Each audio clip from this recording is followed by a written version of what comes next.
성남시민 여러분 안녕하세요. 오늘 강의를 맡은 청춘상담소 좀 놀아본 언니들 대표를 맡고 있는 상담가 장재열입니다.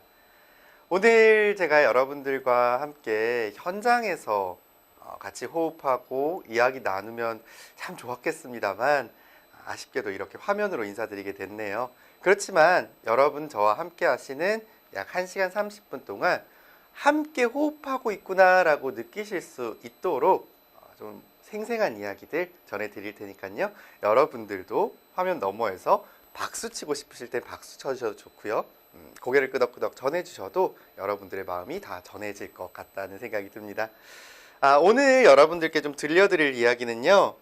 길을 묻는 당신에게 경청으로 동행하기라고 좀 제목을 지어봤는데요. 그런 것 같아요. 우리가 이 영상을 보고 계시는 성남시민 여러분들이 청년, 장년분들이시라면 아직도 내가 삶에서 어떤 길을 가야 될까? 왜 나는 이렇게 방황할까? 고민하시는 분들도 계시겠고요.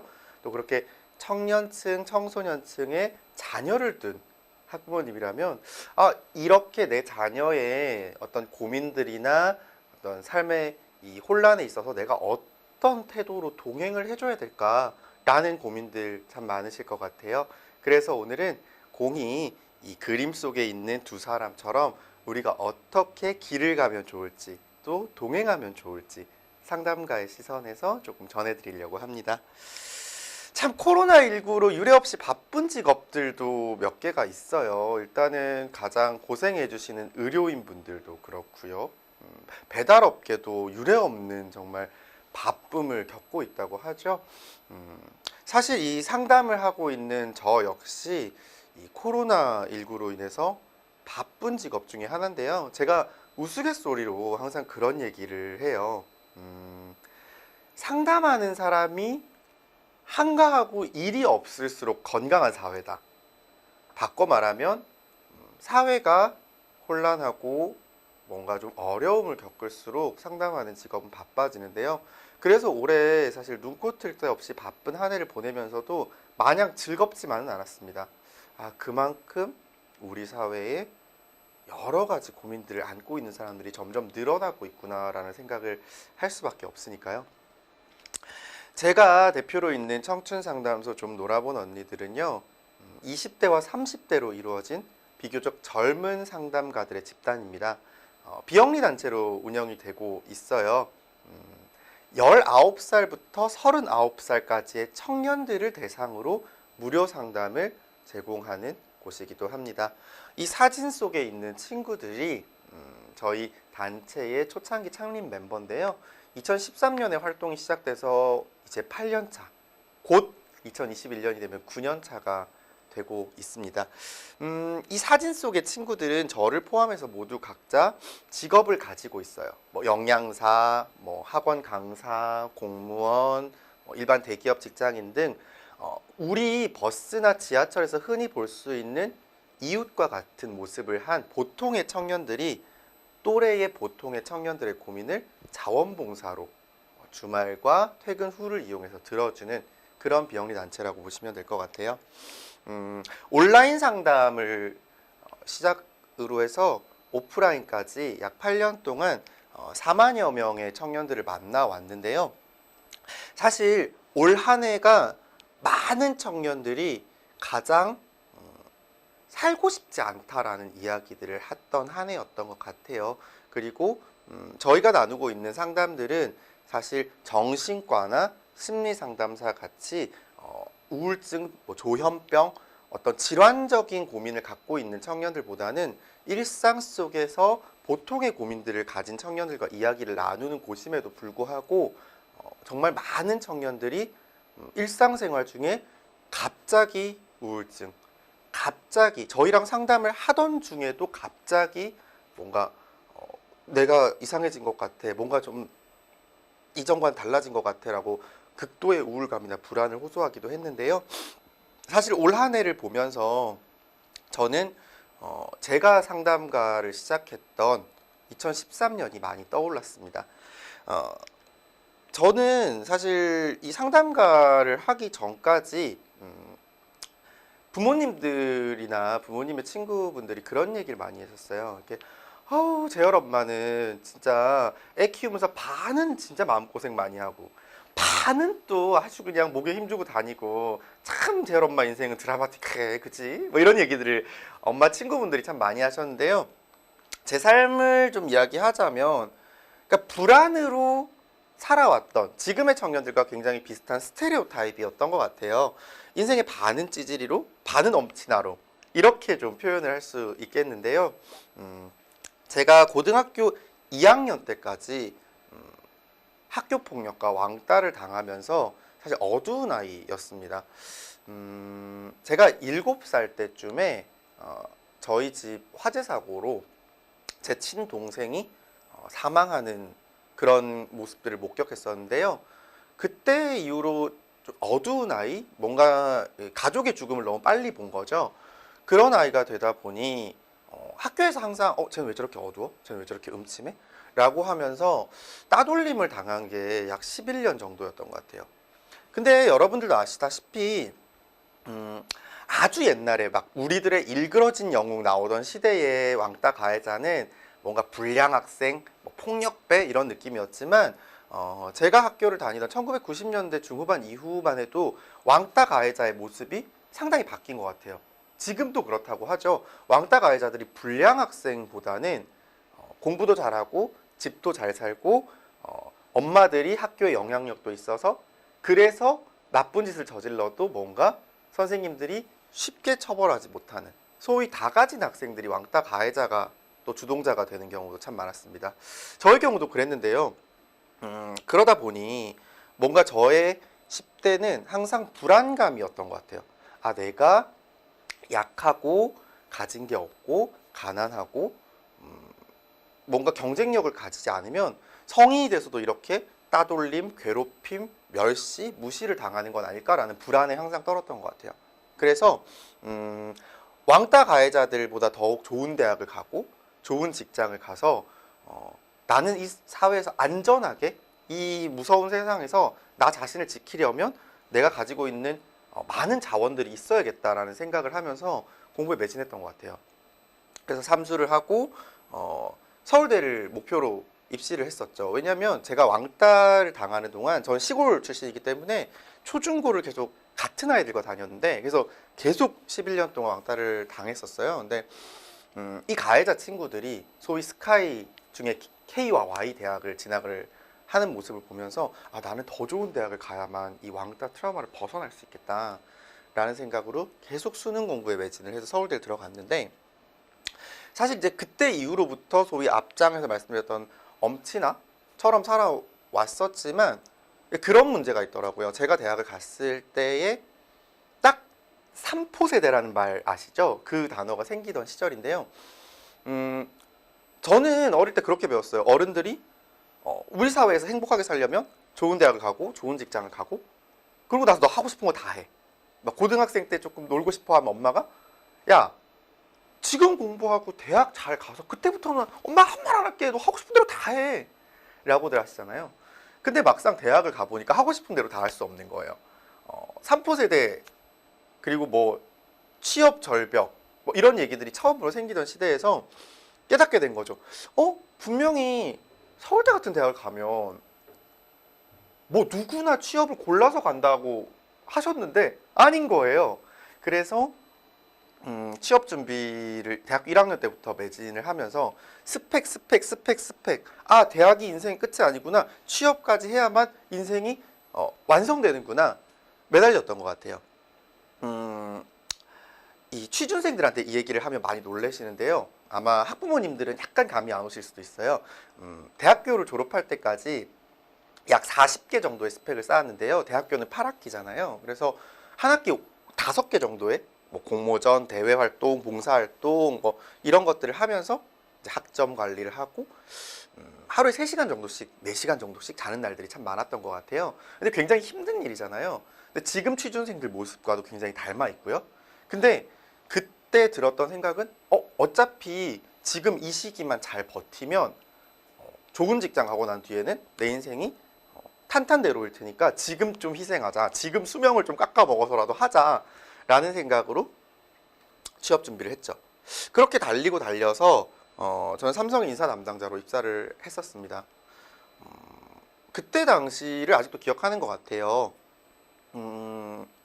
제가 학교 다닐 때 왕따를 당하면서 제일 트라우마 남는 것 중에 하나가 뭐 도시락에 누군가 침 뱉은 거, 뭐 실내화에 앞정 넣어놓은 거, 뭐 그런 것들도 있었지만 이제 우산 고리 있잖아요. 장우산. 우산 고리로 이렇게 목을 조르던 가해자 친구들이 참 마음에 많이 남았었는데요. 이 삼성 입사했다는 글을 SNS에 올리고 나서 사람들이 너무 부럽다고 좋아요를 400개를 눌러줬는데 그 친구들이 있는 거예요. 그러니까 가해자들은 본인이 가해한 것도 잊은 채로 와 진짜 부럽다 라고 하면서 좋아요를 누른 거죠. 그때 난 정말 이제 끝났다. 좋은 학벌과 좋은 직장 그리고 뭔가 왕따 가해자들보다 더 나은 인생. 나는 이 한국 사회의 경쟁 레이스에서 모두 다 이루었구나라고 생각하면서 이제는 불안과 트라우마 없이 당당하게 살아야지라고 하고 회사를 입사를 했습니다. 근데 너무 이상한 게요. 회사를 입사하고 한 1년이 채 안 돼서 제 몸에 이상한 일들이 벌어지기 시작하는 거예요. 뭐 이를테면 옥상에 올라가서, 그러니까 저는 당시 흡연자였기 때문에 뭐 담배를 피고 있는데 이렇게 옥상 밑을 내려다 보면 저기 멀리 떨어져서 피를 철철 흘리고 있는 내 모습이 떠오르는 거예요. 생각하려고 하지도 않았는데. 그리고 어떤 날은 출근하려다가 횡단보도에서 잠깐 멈춰 섰는데 빨간불인 거죠. 그러니까 빨간불에 저도 모르게 막 걷고 있는 거예요. 그래서 나 왜 이러지? 나 왜 자꾸 잠깐 정신을 잃지? 라고 생각을 했는데 우울증 증상이라고 얘기를 하더라고요. 우울증과 공황장애가 같이 왔다. 굉장히 이해가 안 되지 않으세요? 저는 그 당시에 굉장히 이해가 안 됐었는데 이상해. 나는 학교 다니면서 왕따를 그렇게 지독하게 당하고 학교폭력을 당할 때도, 그리고 뭐 대학을 3번 막 11군데 떨어져서 수능을 몇 번씩 볼 때도 씩씩하게 살았는데 왜 이제 모두 다 이루고 정말 이제는 너 마음대로 살아라, 부모님도 너무너무 좋아하시고 그런 시기에 왜 이런 병이 왔을까? 그리고 어른들이 말하는 대로 나는 좋은 대학, 좋은 직장을 위해서 빡세게 산 것밖에 없는데 왜 뭔가 빛나는 보상이 아니라 이런 정신병이라는 벌 같은 상황을 맞이했지? 난 잘못한 게 없는데? 이런 생각이 들더라고요. 이 우울증과 공황장애가 사실은 중증으로 가면 일상생활이 불가능해지다 보니 어느덧 저는 1년을 채우지 못하고 회사에서 자의반 타의반으로 퇴사를 하게 됐습니다. 그리고 정신과를 다니면서 정신질환 치료에 집중하게 됐죠. 문득 그런 생각이 들더라고요. 그때 당시 제가 29살이었는데 나는 남들보다 뒤처지지 않으려고 열심히 달린 것밖에 없는 10대, 20대를 보냈는데 그래서 29살까지 왔고 딱 이맘때였어요. 12월 중순, 하순. 이제 보름 정도가 지나면 나는 30살 1월 1일을 맞이하는데 10대, 20대를 수능 공부와 취업 준비에 모두 투자하고 남들 놀 때 안 놀았던 결과로 맞이하는 30살 1월 1일이 왜 정신과에 다니는 백수이지? 이 삶에 무엇이 어디서부터 잘못된 거지? 그런 것들을 스스로가 찾기가 굉장히 어려웠어요. 그래서 심리 상담이나 정신과 치료를 받아도 뭔가 나아지는 기미가 없는 거예요. 근데 그럴 때 한 심리 상담사 선생님께서 그런 얘기를 하셨어요. 네가 어른들이 말하는 멋진 삶, 좋은 삶을 위해서 충실히 달려왔는데 그 결과로 정신질환을 얻게 됐으니 네가 어른들, 그러니까 심리상담사 선생님도 정신과 선생님도 그 당시 제 눈에는 굉장히 어른이었거든요. 그래서 어른들의 말을 잘 믿지 못하게 된 것 같다. 그래서 치료도 진전이 없을 수 있다. 그러니까 너 스스로, 너 자신이 치료자가 돼서 너를 한번 들여다봐라 라고 하면서 글쓰기 치료를 권해주셨어요. 단순했습니다. 인터넷 블로그 같은 걸 하나 만들어서 제가 매일매일 제 고민을 쓰고 다음 날은 상담자가 돼서 제 고민에 답변을 쓰고 자문자답 글쓰기 치료라는 걸 했어요. 당시에 저는 퇴직금도 못 받은 1년을 채 못 채우고 나온 직장 퇴사자였기 때문에 약 6개월 정도 치료비로 쓰고 나서 돈이 한 푼도 없었거든요. 그래서 선생님께서 인터넷 블로그를 만들면 선생님이 돈 안 받고 가끔씩 너 치료 과정들을 돌보고 이메일로 편지를 써줄게 라고 감사하게도 말씀해 주셨죠. 근데 굉장히 신기한 일이 일어났습니다. 6개월 정도 그 작업을 꾸준히 했거든요. 그래서 글쓰기를 하면서 내가 나에게 질문자가 되기도 하고 상담자가 되기도 하는 과정 속에서 우울증이 상당히 나아지는 경험들을 겪었는데 어느 날부터 제 블로그에 방문자가 3명, 5명, 10명, 500명, 1200명 기하급수적으로 늘어나기 시작하는 거예요. 원래 제 블로그의 방문자는 언제나 1위였습니다. 저의 선생님, 상담자 선생님 한 분 많이 오셨고 누군가를 보여주기 위한 블로그가 아니었어요. 근데 꾸준히 글을 쓰다 보니 어느새 그 검색어 노출 있죠. 뭐 우울증, 퇴사, 뭐 공황장애, 뭐 진로 고민, 뭐 이런 단어들 제가 블로그에 자주 쓰는 고민들 글들을 단어로 치면 제 블로그가 노출되기 시작했던 거예요. 그래서 굉장히 많은 20대, 30대 청년들이 나도 너와 비슷한 상황을 겪고 있어. 혹시 나도 퇴사 후에 지금 이렇게 우울증을 겪고 있는데 넌 혹시 병원을 다니니? 그런 식으로 제 우울증 투병기에 굉장히 많은 공감들을 해주시기 시작한 거죠.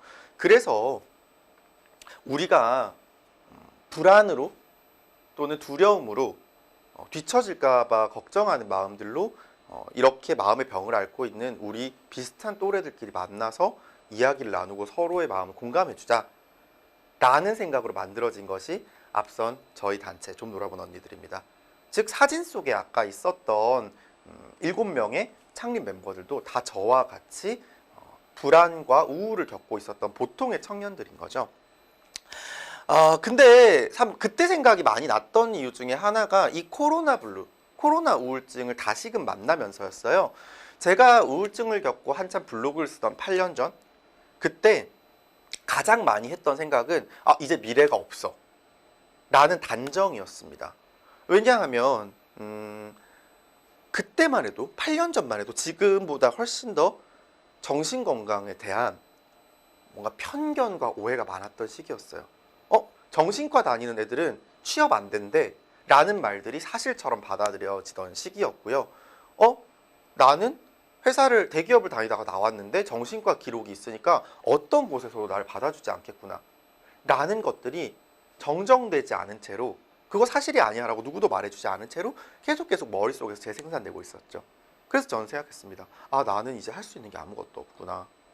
이제 30살인데 너무 늦은 건 아닐까? 다른 일을 할 수 있을까? 근데 이 코로나 우울증을 겪고 있는 청년들이 굉장히 비슷한 양상을 보입니다. 저는 이제 더 이상 미래가 없는 것 같아요. 별로 살고 싶지 않은 것 같아요. 끝을 이야기하는 경우가 참 많아요. 코로나 이전에 청년들이 고민을 말할 때는 어떻게 해야 될지 모르겠어요 라는 말씀들을 참 많이 하셨어요. 근데 지금은 어떻게 해도 나아질 것 같지 않아요 라는 말을 더 많이 한다는 거죠. 어떻게 해야 될지 모르겠다는 말과 어떤 것도 하고 싶지 않다는 말의 차이 여러분들도 아시겠죠. 방법을 찾으면 조금은 더 노력해보고 시도해볼 수 있을 것 같다는 말과 방법이 있든 없든 나는 이제 완전히 힘을 상실했다라고 말하는 것은 전혀 다른 문제입니다. 이렇게 코로나로 인해서 삶의 방향을 찾기 힘들어하는 청년들이 더 이상 찾지 않고자 하는 번아웃 상태로 많이들 변화하고 있는데요. 실제로 그 결과값으로 이어지는 것 중에 하나가 20대 자살률이기도 합니다. 제가 요즘에 제일 많이 듣는 얘기거든요. 이런 얘기들 참 많이 하세요. 아니 재열씨 진짜로 뉴스 기사에 나오는 대로 요즘 20대가 그렇게 많이 자살해? 진짜로 그걸 재열씨는 느껴? 이런 얘기들을 하세요. 제가 뭐라고 대답할까요? 네 라고 대답을 하죠. 실제로 올 한 해 동안 참 제가 가장 슬퍼하는 일들, 상담을 받았던 친구가 세상을 떠났다는 얘기를 듣고 장례식을 다녀오는 일들이 참 많았어요. 근데 사실 20대 친구들이 우울하다, 자살한다 라는 기사들 달리면 엄청 많은 분들이 댓글로 이렇게 얘기하십니다. 아니, 부모가 편하게 키워서 저런 거지. 솔직히 쟤네들 돈 끊고 뭐 하고 하면 뭐 밥 벌어 먹으려고 나가면 되는 건데 무슨 뭐 우울증 치료를 하고 우울증 처방을 하냐. 돈 끊으면 된다. 부모가 집 주고 밥 주고 다 하니까 계속 은둔형 외톨이 되고 뭐 우울하다고 얘기하는 거다. 다 끊어봐라. 한 푼이라도 벌러 나가지. 이런 얘기를 아직도 하시는 기성세대 분들이 정말 많으세요. 근데 물론 이 영상을 보고 계신 성남 시민 여러분들 중에는 그런 분들이 없다는 걸 알지만 한편으로 마음속에 그런 분들처럼 악담은 아니지만 왜 유독 요즘 20대 30대들이 더 우울할까? 왜 요즘 20대 30대들이 더 부정적인 것 같지? 라는 의구심이 드시는 분들은 있을 겁니다. 그래서 오늘 제가 여러분들께 들려드리는 이 가장 본론의 이야기는 왜 그들은 그럴까? 인데요. 사실은 이 우울증 얘기를 제가 잠깐 했습니다만 코로나로 인해서 가장 위험한 것은 자살률의 증가보다 이 95%와 5%라는 숫자에 있습니다. 이게 뭐냐면요. 5%는 실제로 건강보험공단이나 통계청에서 정신질환으로 진료를 받은, 그러니까 정신질환의 영역에 있는 20, 30대 청년들의 수고요. 95%는 그렇지 않은 청년들의 비율입니다. 즉 5% 정도는 정신질환을 겪고 있지만 95% 정도는 정신질환을 겪고 있지 않아요. 근데 우리가 오해하고 있는 것 중에 하나는 그럼 95%는 건강한 청년이네? 그렇지 않다는 겁니다.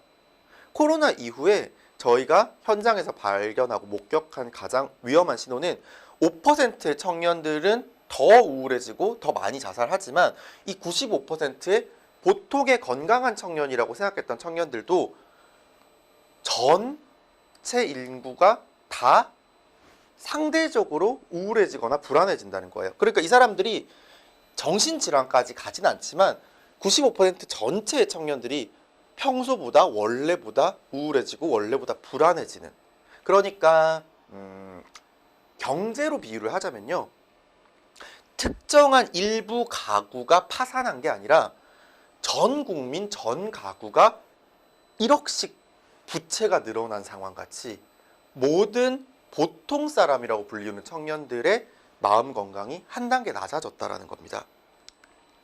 이 보통 청년들이 어떻게 정서 심리가 변화했는지, 그리고 그런 것들이 가족에겐 어떤 영향을 미치는지 좀 이야기를 해볼까 해요.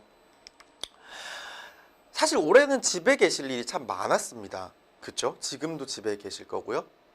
아이들은 학교에 가지 않아요. 대학생인데도 가지 않죠. 큰애는 직장인인데 재택근무를 합니다. 가지 않아요. 엄마, 아빠, 부모님과 다 큰 자녀들, 뭐 10대 자녀들은 말할 것도 없고요. 함께 한 공간에 있어야 될 일이 너무너무 많아지는데 그러면서 갈등이 늘어나죠.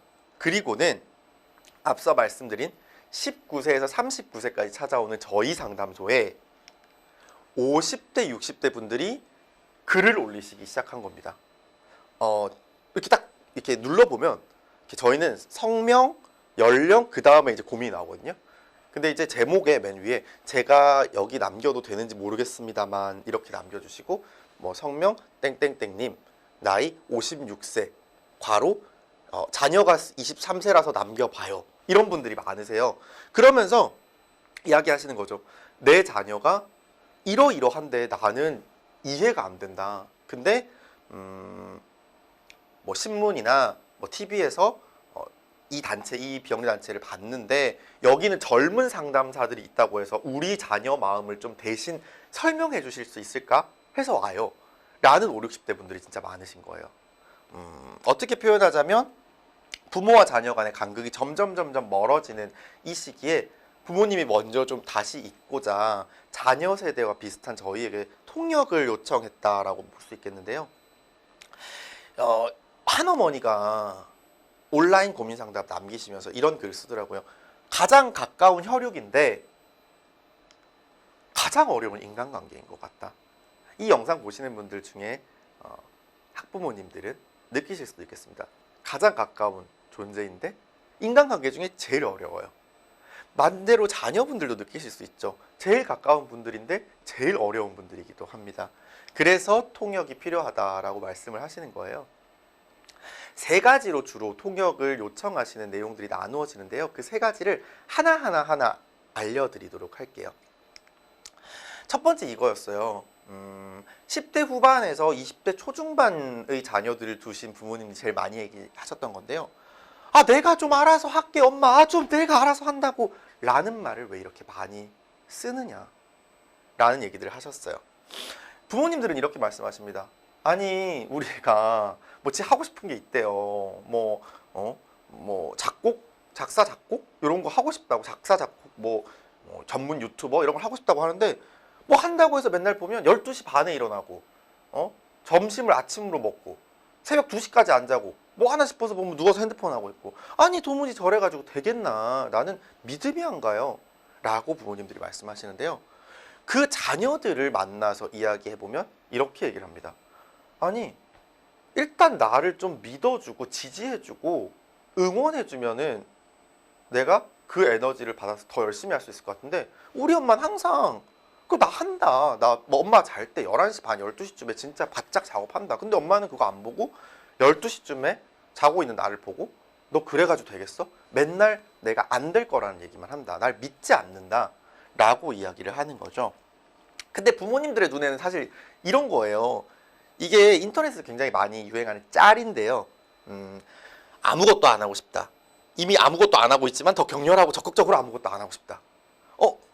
딱 우리 아들이네? 딱 우리 딸이네? 라고 생각하시는 분들 많을 거예요. 이렇게 아무것도 안 하고 늘어져만 있으면서 도대체 네가 뭘 어떻게 네 길을 네가 알아서 하겠다는 거냐? 라는 생각이 드는 거죠. 만사 의욕 없고 직장 상사의 눈에 또 이렇대요. 맨날 집에만 가려고 한다. 근데 막상 집에 가면 부모님들이 이러시죠. 아니 근데 우리 애 집에 오면 아무것도 안 해요. 이런 상태에서 내가 알아서 한다는 말이 어떻게 믿어지겠느냐라는 거죠. 근데 이런 식인 거죠. 부모님은 이렇게 네가 나태하고 아무것도 안 하는데 뭘 보고 무슨 근거로 믿어달라는 거야? 이러면 이제 자녀분들의 최후의 멘트가 있습니다. 아, 좀 엄마 나도 힘들다고 라고 얘기를 하죠. 그러니까 이런 거예요. 네가 조금이라도 열심히 하는 증거, 작은 결과를 보여야 그걸 가지고 나는 널 믿을 거 아니냐. 선 결과 후 신뢰라면 자녀분들은 이건 겁니다. 일단 나를 믿어줘. 나를 믿어주면 내가 결과를 보여줄게. 이게 끝이 없이 계속 반복되는 거예요. 아니 그러니까 네가 엄마가 당장 뭐 성공하라는 게 아니라 아침에 일찍 일어나고 제때 자고 그 정도만 보여줘도 널 믿을 거 아니야 라고 하면 아니 믿어줘. 믿어주면 내가 알아서 해서 보여줄게. 끝이 없는 반복인 거죠. 자, 그럴 때 부모님들이 이렇게 얘기합니다. 이렇게 도돌이표로 맨날 돌다가 우리 애는 아 엄마 나 힘들어 죽겠다고 엄마까지 나 힘들게 하지 말라고 라고 얘기를 항상 하면서 지방문을 꽝 닫고 들어간다는 거죠. 여기서 두 번째 의문이 나옵니다. 아니 요즘 애들 뭐가 그렇게 힘들어요?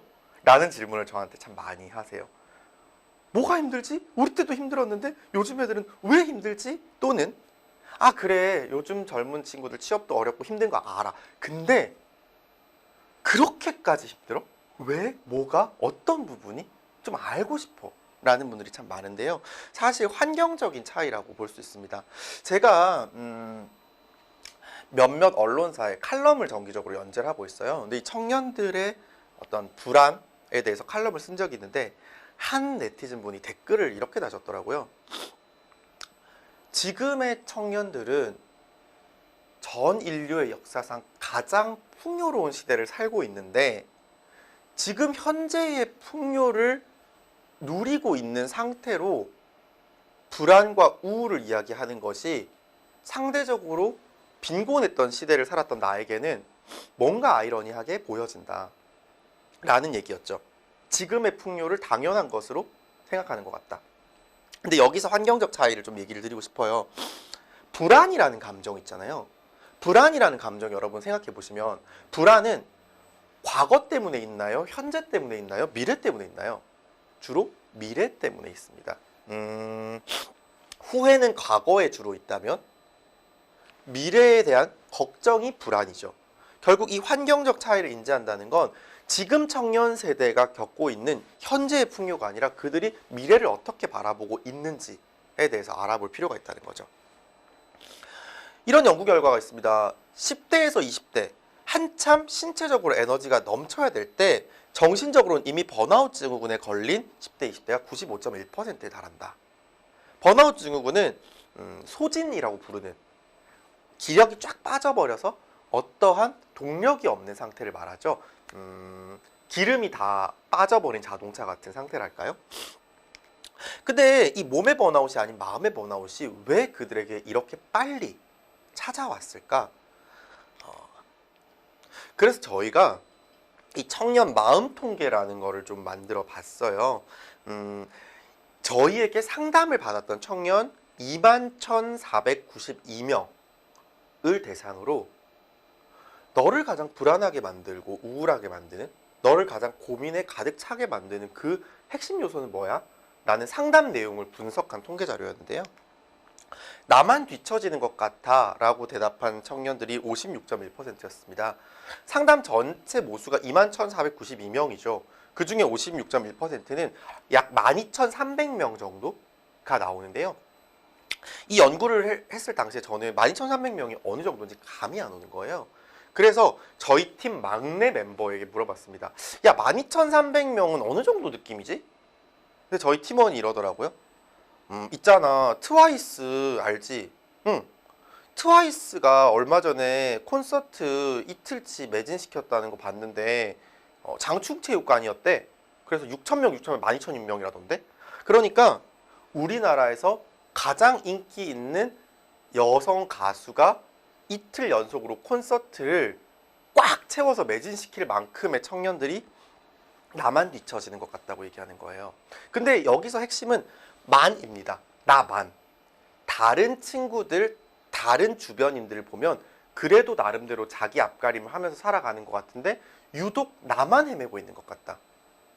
다들 그래도 결혼하고 집을 사서 자리를 잡아가는데 나만 34 되도록 아무것도 이룬 게 없는 것 같다. 나만 재수를 하고 삼수를 하면서 친구들보다 점점 늦어지고 있는 것 같다. 수험생, 대학생, 취준생, 심지어 직장인이 돼서 퇴사를 하고도 뒤처짐을 느끼고 결혼해서도 느끼고 생애 모든 주기에서 주변과 비교하면서 뒤처짐을 느낀다는 거예요. 근데 왜 청년들은 비교와 불안, 뒤처짐을 그토록 많이 느낄까? 왜 미래를 낙관적으로 생각하기보단 비관적으로 생각할까? 의문이 드실 수 있을 겁니다. 일본의 사토리 세대 그리고 유토리 세대라고 불리우는 세대들이 있습니다. 여러분들 아마 아실지도 모르겠지만요. 살짝 설명을 드려볼게요. 일본의 사토리 세대와 유토리 세대는 달관 세대라고도 번역이 됩니다. 달관. 모든 걸 달관해버렸다. 뭔가 도사님 같고 뭔가 덕이 높은 스님 같죠. 하지만 그렇지 않습니다. 이 달관이라는 건 긍정적인 의미가 아니고요. 집을 사는 것도 포기, 차를 사는 것도 포기, 직장을 다니는 것도 포기, 모든 걸 다 내려놔 버린 세대인데요. 한국보다 약 15년에서 20년 정도 빠르게 나타났던 현상입니다. 지금의 한국 청년들 비슷하게 느껴지지 않으세요? 집을 살 수 없고 연애를 할 수 없고 결혼을 포기하고 그런 얘기들이 일본에서는 이미 2000년대 초반에 나왔던 거죠. 근데 2000년대 초반, 2010년대 초반까지의 이 사토리 유토리 세대들의 특징을 살펴보면요. 이들의 출생은 대체로 1980년대나 90년대 정도에 걸쳐져 있습니다. 일본의 1980년대, 90년대를 살펴보면 80년대, 여러분들도 기억하시겠죠? 우리나라보다 일본이 훨씬 부자라고 생각했던 버블 경제 시대입니다. 정확히 1990년에서 92년이 되면서 이 일본의 엔화 조정과 부동산 거품이 꺼지면서 잃어버린 20년이 시작되게 되죠. 그래서 정확히 1989년까지 그토록 많은 취업문이 90년, 91년이 되면서 모조리 닫혀버리고 채용 취소 현상이 일어나게 됩니다. 그리고 그 상태가 20년 이상 지속이 되죠. 그래서 이 일본의 1980년대 초반생들은 10대 초중반, 그러니까 한참 세상을 바라보는 가치관이 형성될 때쯤에 불황자들이 거리를 뒤덮고 내 친구네 아빠가 망하고 내 언니 오빠들은 취업이 됐다가 취소되고 그런 디스토피아적인 모습을 보게 되는데요. 뭔가 어딘가 비슷하게 느껴지지 않으세요? 우리나라의 어떤 현상과도 닮아 있죠? 뒤에서 조금 더 설명을 해보겠습니다. 일본까지 갈 거 없이 지금 1960년대생 부모님들과 1990년생 자녀들을 한번 비교를 좀 해볼까요? 사실 이런 얘기들 많이 합니다. 3세 이전까지 그 사람의 기질이 대부분 70% 이상 형성이 된다는 말 많이 들어보셨죠? 그리고 초등학교 진학 이전까지 그 아이의 성격이 다수 형성된다. 그리고 마지막으로 이 기질과 성격이 다 형성된 뒤에 초등학교 고학년부터 중학교 한 3학년, 소위 중2병 시기 전후로 해서 세상을 바라보는 관점이 마지막으로 형성이 됩니다. 근데 이렇게 유아동기, 아동기, 청소년기를 쭉 비교를 해보자라는 거죠. 1960년대 부모님 생각해 볼까요? 10살 정도 되었을 때부터 경제개발 5개년 계획이 시작되었습니다. 고속도로가 뚫리고 1일 생활권이라는 말이 나왔죠. 그리고 20살이 되기 전쯤에 우리나라가 점점 나아진다라는 생각이 들었습니다. 예를 들어 1965년생이라고 하면 20살이 될 때쯤 아시안게임을 보고 소위 지금 취준생 나이 때쯤 88 올림픽을 보고 우리나라가 부유해져 가는구나. 눈을 뜨고 일어나면 초등학교 때, 중학교 때, 고등학교 때 그리고 성인이 된 이후에 바라보는 대한민국은 점점점 나아지는 나라였던 거죠. 하지만 1990년대생으로 한번 넘어가 볼까요? 1990년생 여자가 있습니다.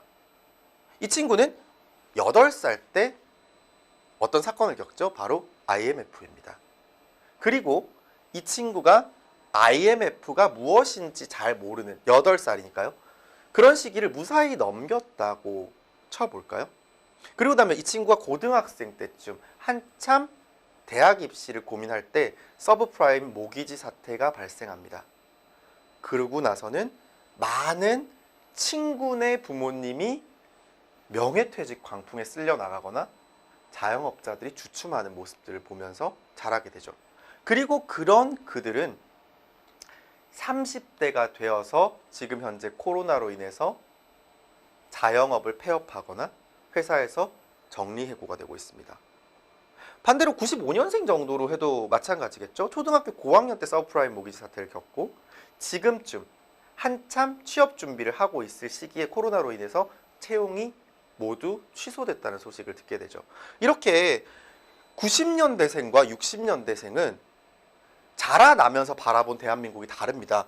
어찌 보면 아무것도 없는 바닥에서부터 아파트가 쭉쭉쭉쭉 쌓아 올려져 가는 것 같은 한국 사회를 본 부모님 세대와 롤러코스터의 최고점에서 태어나서 쭉 밑으로 하강하는 그래프에서 태어났다고 느끼는 90년대생은 미래를 바라보는 관점이 다를 수밖에 없죠. 노력하면 5년, 10년 주기로 계속 우리 사회가, 내 삶이, 우리 가정이 부유해지던 그래프에 살아온 사람과 눈만 뜨면 사고가 터지고 눈만 뜨면 누구네 집이 망했다는 이야기를 들으면서 자라온 세대가 바라보는 미래상은 다를 수밖에 없습니다. 97년과 2008년 그리고 2020년 약 10여 년 간격으로 90년대 이후에 우리 사회에서는 엄청난 바람이 불고 있죠. 그들이 가지고 있는 이 유독 부정적인 말투는 어쩌면 이런 데서 기인한 걸지도 모릅니다. 부정적인 말투, 비관적인 말투를 앞에 내세우는 사람들은 최악의 결과가 왔을 때도 거봐 이럴 줄 알았어 라고 얘기하죠. 그것은 어떻게 보면 자기를 지키기 위한 방어 기제이기도 합니다. 난 부정적인 미래가 일어날 거라고 예상하고 있었어. 그러니까 상처를 엄청나게 받진 않아 라고 자기를 방어하기 위한 어떠한 하나의 방어 기제를 치는 거이기도 한 거예요. 하지만 항상 낙관, 긍정, 다 잘 돼, 확신하면 돼 라고 하던 사람이 똑같이 부정적인 결과를 맞이했을 때는 그 데미지가 클 수밖에 없으니까요. 이런 친구들에게 많은 자기계발 전문가, 동기부여 전문가, 강연가 분들이 노력하면 된다, 버킷리스트를 쓰면 된다, 도전하면 된다라는 얘기를 합니다. 제가 1985년생인데요. 저보다 조금 선배인 그룹들, 1980년대 초반생들까지만 해도 이 버킷리스트, 꿈, 뭐 도전, 힐링 이런 키워드의 강연가 분들이 대인기를 끌었습니다. 그러니까 2000년대 초반이죠. 근데 1980년대 초반생만 해도 앞서 말씀드린 IMF, 서브프라임 모기지 사태, 코로나 모두 어느 정도 성장이 끝난 뒤에 겪은 사람들입니다. 그렇기 때문에 1960년대생과 그래도 비슷한 88 올림픽도 눈으로 봤고 대전 엑스포도 눈으로 봤고 이런 분들에게는 이 도전, 꿈, 노력이란 단어가 그래도 스며들 여지가 있었어요. 근데 90년대 이후생들에게 노력하면 다 된다 라고 얘기했을 때 실제로 한 청년이 이런 반론을 강연장에서 했습니다. 저희 아빠는 평생 노력하고 새벽에 나가서 새벽에 들어오시고 그렇게 장어집을 하셨는데요. 97년에 한 번 망하시고 또 다른 이 요식업 여셔가지고 정말 우리 엄마까지 그때는 합세해가지고 그렇게까지 노력하셨는데 2010년경에 망했다. 우리 엄마 아빠는 노력을 안 해서 망한 거냐? 지금 우리 엄마 아빠는 집에 계신다. 그러면 선생님 강연대로라면 우리 엄마 아빠는 노력을 덜 했기 때문에 망한 거냐? 라고 질문을 했는데 그 강연자분이 아무 말도 못 하셨어요. 그러니까 결국은 이 90년대 이후생들은 자라나는 과정 중에 나 자신이 아니라 우리 부모님, 우리 삼촌, 우리 이모, 친구네 엄마가 노력했음에도 불구하고 명예퇴직 광풍에 쓸려 나가거나 회사가 또는 사업체가 무너져 내린 것들을 목격하면서 초중고를 보낸 세대인 겁니다. 그렇기 때문에 그들에게 무한정 노력하면 다 된다라는 말은 통하지 않는 거예요. 그럼 우리 아빠는요? 우리 삼촌은요? 라는 발레가 생겨버리기 때문이죠. 저는 이것을 사회적 불안이라고 좀 부르고 싶은데요. 개인의 문제라기보다는 사회 전체가 만들어낸 불안이라는 거죠. 원래 사회적 불안이라는 거는 소셜 앵거티라고 해서 정신의학에서는 관계장애를 일컫습니다. 근데 사회학에서 사회적 불안이라는 말을 새롭게 좀 정의하고 있고요. 특히 코로나19 이후로 더 많이 쓰고 있는데 영어로는 좀 다르거든요. 정신의학에서는 소셜 앵거티, 그렇지만 사회학에서는 소셜 언레스트란 단어로 사용하고 있습니다. 사회가 만들어낸 불편감이라는 거죠. 불안, 우울을 모두 포함하는데요. 주거, 일자리, 공정 여러 가지 문제로 사회가 그렇게 안전한 곳이 아니구나라고 느낀 청년층, 청소년층이 사회적 문제 때문에 불안을 느낀다는 거죠. 이렇게 일자리가 없으니 내 일자리가 없을 수도 있겠다. 이렇게 집값이 뛰는 걸 보니 나는 집을 살 수 없겠다. 나는 어떻게 살아야 되지? 개인의 불안, 개인의 우울이 아니라 이 집단 전체가 사회 현상을 보면서 겪는 집단적 불안이라는 거죠. 그렇게 사회적 우울, 사회적 불안을 겪고 있는 자녀들, 비관을 통해서 방어막을 치면서 더 상처받지 않으려고 하는, 그다지 긍정적이지 않은 미래를 생각하는 그들에게 어떻게 우리는 한 걸음 다가가야 될까요? 한 사례를 좀 말씀을 드릴게요. 이 세 번째 시간에는요.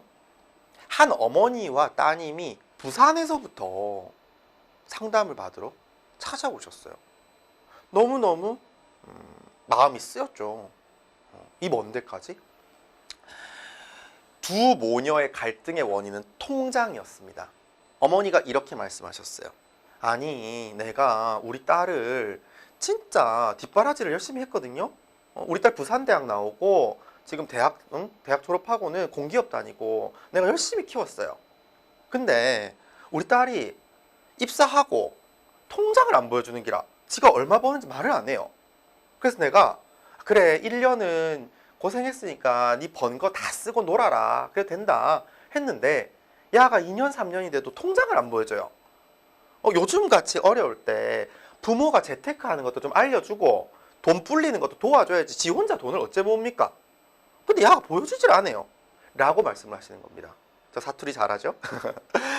근데 따님이 아무 말씀 안 하고 가만히 계시는 거예요.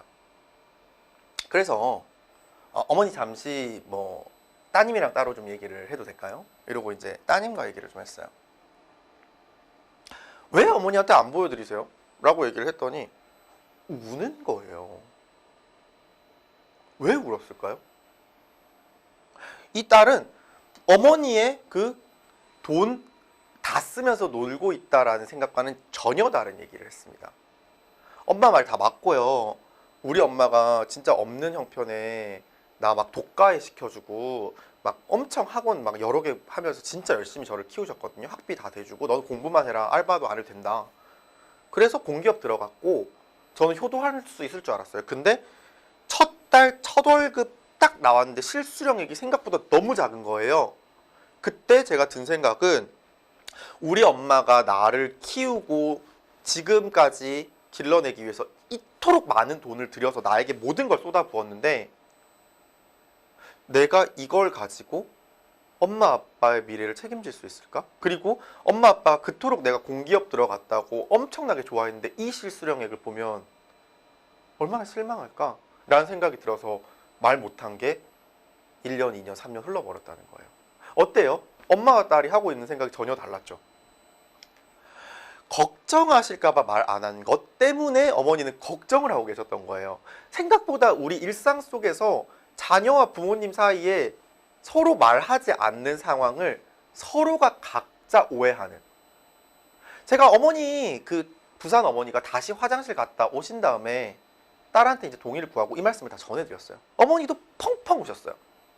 어머니가 이러시더라고. 야, 네가 돈을 조금 번다고 엄마가 뭐 실망하나? 말도 안 되는 소리 하지 마라. 네가 열심히 다니고 고생하고 엄마 그것만 해도 고맙지 이러면서 우시는데 사실 그 얘기를 3년 전에 나누었으면 사실은 아무 문제도 되지 않았죠. 다른 딸대로 어머니는 어머니대로 왜 우리 애는 저렇게 번 돈을 다 쓰려고 엄마에게 거짓말을 할까? 딸은 내가 이 통장을 까는 순간 우리 엄마 아빠는 실망하겠지? 아쉬워하겠지? 우리 딸이 그렇게 고생해서 이것밖에 못 벌어? 걱정하시겠지? 각자의 생각 속에서 멈춘 채로 대화를 단절했던 겁니다. 가끔 자녀들한테 이제 어머니들이 아쉬워하시는 거 이런 거예요. 우리 말을 안 해요. 내가 물어봐도 말을 안 해요. 근데 그 말을 안 하는 게 아니라 말을 못 하는 걸 수 있어요. 아까 그 따님처럼요. 걱정하실까 봐. 또는 내가 이런 얘기하면 엄마 아빠에게까지 내 고민을 다 전가하는 걸까 봐. 그래서 우리는 자녀 또는 자녀 입장에서 바라본 부모 대화 없이 생각만 하는 것들을 좀 멈출 필요가 있습니다. 우리 머릿속에 생각은요. 팩트, 사실과 오피니언, 견해가 섞여 있는데요. 우리는 팩트와 이 견해를 다 뭉쳐서 내 생각은 다 진실이라고 착각하는 경향이 있어요. 앞서 따님 같은 경우도 어머님 같은 경우도 그렇죠. 팩트는 딱 하나입니다. 통장을 안 보여준다. 근데 그 사실에 각자의 의견을 붙였죠. 얼마나 쓰고 놀려고 계속 통장을 안 보여주는 거야? 그건 어머님의 생각이었던 거죠. 따님도 마찬가지로 통장을 보여주면 우리 엄마 아빠가 얼마나 실망하고 걱정할까? 그건 따님의 생각이었던 겁니다. 그런데 우리는 때때로 이 팩트와 오피니언을 뒤섞은 채로 이건 사실이야 라고 머릿속에서 확신해 버린다는 거죠. 뭐 간단하게 제가 여러분들과 함께 해보려고 샘플을 좀 준비해 왔어요. 사실과 견해가 뒤섞여 있는 대표적인 사례들인데요. 나는 지독한 곱슬머리라서 사람들이 웃기다고 생각할 거야. 쉽죠? 곱슬머리는 팩트이지만 사람들이 웃기다고 생각한다는 건 자기 견해입니다. 어떤 분들은 그런 얘기도 하시더라고요. 지독한도 자기 생각이지 않을까요? 정도에는 차이가 있으니까요. 이 부분도 한번 볼까요? 저 사람은 돈도 많고 친구도 많으니까 나보다 훨씬 행복하겠지? 정말 상담하면서 많이 듣는 얘기거든요. 저 사람은 학벌도 뭐 좋고 뭐 직장도 좋으니까 나보다 훨씬 행복하겠지? 뭐 쟤는 예쁘고 남자친구도 있고 뭐 승무원이니까 나보다 행복하겠지? 이렇게 단어만 바꾼 채로 정말 많은 청년들이 이런 얘기를 해요.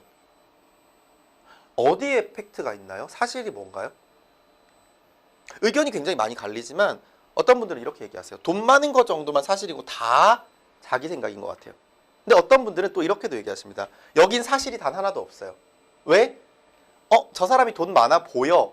하지만 그 아파트 70%가 대출일 수도 있는 거잖아요. 우리는 누가 더 돈이 많은지, 누가 더 친구가 많은지 남의 삶은 정확히 알 수가 없으니 사실은 하나도 없어요. 그렇다면 이 긴 문장이 사실 하나도 없이 자기의 생각만으로 이루어진 거죠. 근데 이걸 사실로 믿어버리면 끝없이 자기는 작아지는 겁니다. 세 번째로 공시생들한테서 많이 듣는데요. 11월 정도 그러니까 국가직 공무원 시험이 거의 다 끝났을 무렵에 이런 얘기 합니다. 저 올해도 떨어졌어요. 전 미래가 없는 것 같아요. 시험에서 떨어진 건 슬프지만 사실이죠. 하지만 미래가 있을지 없을지는 그의 견해일 뿐입니다. 이렇게 우리 머릿속의 생각은 사실과 견해가 뒤섞여 있어요. 갈등이나 오해를 풀고 상대를 있는 그대로 이해하려면 이 견해를 띄어내는 작업이 굉장히 중요합니다. 아까 그 모녀분들처럼 말이죠. 팩트와 견해. 여기만 지원해도 어머니는 한 번쯤 딸에게 진지하게 물을 수 있었겠죠. 세 가지 얘기를 좀 들려드렸는데요. 여러분들 어떻게 좀 들으셨는지, 지금의 청년 여러분들은 나와 비슷한 생각이야, 나랑 비슷하게 또래 청년들도 이런 생각을 하고 있네 라는 좀 위안이 되셨을지, 또 부모님들께서는 우리 애가 왜 마냥 늘어져만 있는지, 왜 마냥 무기력한지 불안한지 조금은 알겠다 라는 생각이 드셨으면 좋겠는데요. 마지막으로 질문 하나 드리면서 마무리하고 싶습니다. 사람이 희망이라는 게 언제 생길까요? 아까 불안이라는 게 지금 풍족해도 미래가 가난해질 거라고 생각하면 생기듯이 희망 역시 우리의 생각과는 다르게 생겨납니다. 객관적으로 내 삶이 눈에 띄게 나아지고 있을 때도 희망은 생기지만요.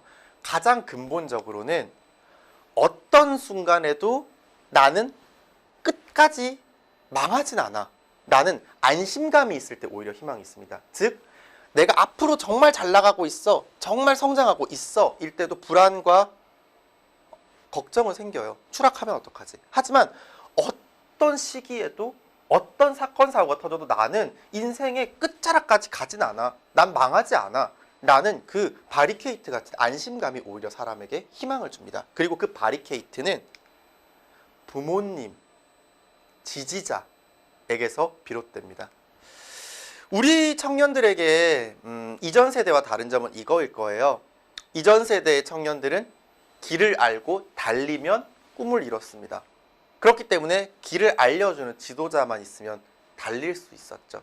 하지만 지금의 청년들은요, 각자의 무인도에서 또는 각자의 사막에서 자신의 길을 찾아야 되는 시대에 도래했습니다. 어떠한 직업도 어떠한 길도 안정적이거나 샘플이 완벽한 길이 없는 시대가 됐으니까요. 그렇게 사막이나 작은 무인도에서 또는 망망대해에서 각자의 항로를 찾아야 되는 친구들에겐 지도자보다 함께 가주는 지지자가 훨씬 더 필요하지 않을까 싶습니다. 그래야 언제든 나는 끝자락까지 가서 혼자가 된 채 삶에서 아주 무서운 순간을 맞이할 거라는 불안만큼은 떨칠 수 있으니까요. 그리고 그 지지자들이 오래 함께 해줄수록 그 힘으로 청년들은 길을 찾고 나서고 스스로 걸을 수 있게 될 겁니다. 여러분들께서 그 지지자가 되어주세요. 제 얘기는 여기까지 마치겠습니다. 여러분 감사합니다. 안녕하세요. 2020 온라인으로 만나는 성남 행복 아카데미. 저는 오늘 토크 콘서트의 사회를 맡은 아나운서 박소혜입니다. 반갑습니다. 선생님 안녕하세요. 안녕하세요. 네, 오늘은요 청춘 상담소 장재열 대표님께서 강연을 해주셨는데요. 지금부터는 우리 성남 시민분들이 보내주신 사연을 바탕으로 좀 더 깊은 이야기를 나눠보려고 합니다. 네. 준비되셨죠? 그럼요. 네, 오늘 저희가 한 5개 정도의 사연을 준비를 했는데요. 청춘 상담소에 직접 찾아왔다고 생각을 하시고 진심으로 한번 우리 시민분들의 고민을 좀 들어주시기를 부탁드릴게요. 네. 네. 첫 번째 사연이에요. 저는 3명 이상의 사람과 대화를 할 때 어려움을 겪어요. 한 명과 이야기를 할 때는 오히려 대화를 잘 이끌어 나가는 스타일인데 여러 명이 모이면 대화에 끼지 못하곤 합니다. 어떻게 극복할 수 있을까요? 라는 사연을 주셨는데 이런 분들이 계신 것 같아요. 한 명이랑 얘기를 할 때는 굉장히 리드도 잘하고 네. 재밌는 얘기도 잘하시고 하시는데 여러 명하고 대화를 할 때 혹은 발표를 할 때 너무 뭔가 압박을 느끼고 스트레스를 받고 그런 분들이 계시더라고요. 저요. 그러세요? 또 이렇게 말씀을 잘하시는데. 저는 뭐 네. 발표까지는 괜찮아요. 그러니까 아무도 없는 거랑 한 명은 되는데 3명 이상 되면 말을 잘 안 하는 스타일이거든요. 아 정말요? 아마 우리 사회자님 같이 워낙 이 언어에 능숙하신 분들은 느끼지 못하는 감정일 수도 있습니다. 아니에요. 이거 대화하는 게 참 어려운 네. 그런 거긴 해요. 그렇죠. 그럼 어떻게 하면 좋을까요, 이분은? 근데 이런 분들이 몇몇 가지 유형이거든요. 그러니까 결과로는 다 이렇게 사람 많을 때 말 못해요 하지만 그 원인은 다른 경우가 되게 많아요. 근데 내가 어떤 데서부터 이 현상이 출발했을까를 찾는 게 되게 중요한데, 예를 들면 저 같은 경우는 어릴 때부터 부모님한테 너 사람 많은 데 가서 막 그렇게 막 저 말이 원래 많은데 많이 막 하고 이러면 너 사람들이 이렇게 좀 우습게 본다? 만만하게 본다는 아니고 뭔가 좀 방정맞게 본다? 그러니까는 어디 사람 많은 데 가면 입 꽉 다물어라.